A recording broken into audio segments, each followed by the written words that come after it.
This is perhaps the most comfortable nylon I've ever played with, but unfortunately, it comes at a pretty hefty price.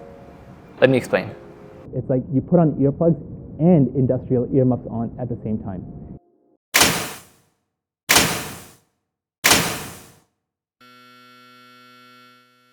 Okay, so I'll be upfront. The hefty price is that this is a very muted string, and that is not to my liking.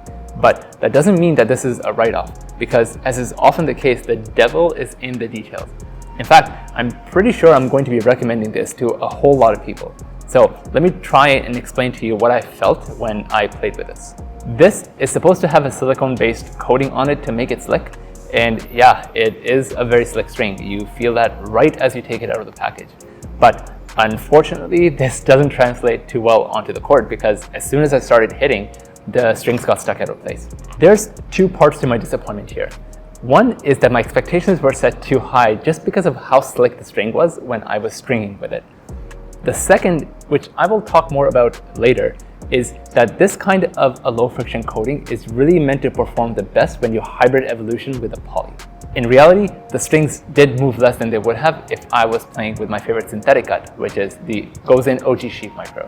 So what I'm trying to say is that while this is one of the slicker nylon strings I've come across, it's not magic, so the resulting performance is just a mild improvement over regular synthetic cuts. Also, this mild improvement doesn't last long, under 4 hours in my experience. So once the coating wears off, the strings really do get stuck out of place. You can also extrapolate this to the spin performance. It's just a mild improvement over regular synthetic cuts. Once that slick coating wears off, the snapback suffers, and I personally sailed a few too many balls long for my liking.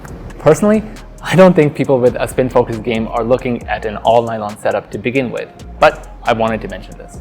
And this brings me to what I feel the string is really engineered for, which is comfort. This is genuinely the most comfortable string I've ever played with. It's not pillowy soft. That's a different sensation altogether. This just has zero vibrations, but somehow still allows you to feel where the ball has been hit on the string pad and how hard you've hit it. The best way I can describe this is that it is like putting hearing protection on. When you have hearing protection on, you really cut down on the noise that reaches your eardrums, but it doesn't prevent you from locating where the sound is coming from or whether the intensity of the sound is going up or down. Hearing protection just really mutes your world a whole lot more than it would normally be. It's like putting noise cancellation headphones on. Let's keep with this analogy. With some other muted strings, it feels like you have earplugs on, and that is often the right level of dampening for me and a whole lot of other people. But with Diadem Evolution, it's like you put on earplugs and industrial earmuffs on at the same time. That's how muted the string plays.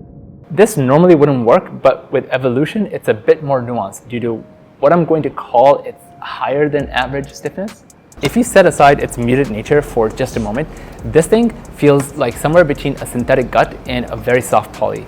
So what comes across on the court is a controlled and lively response that I would associate with good playability. In fact, I played some of my best tennis with this string because I felt I could swing pretty freely and know how the ball would land on the other side of the court. So while I kept wishing that this string wasn't muted, I can see this working for a whole lot of folks who are suffering from tender elbows, but still like the controlled and lively response of polys. And maybe my lesson here is that while I love crisp playing strings that send lots of vibrations down into the handle and my arm, maybe I should consider a middle ground because too much of a good thing doesn't necessarily translate into results. That very appropriately leads me to what I think Diadem Evolution is best suited for, which is hybriding with a poly. And when one of the hottest tennis string upstart comments on your own review of their very good string, suggesting that you hybrid it with Diadem Evolution, well, I gotta take note.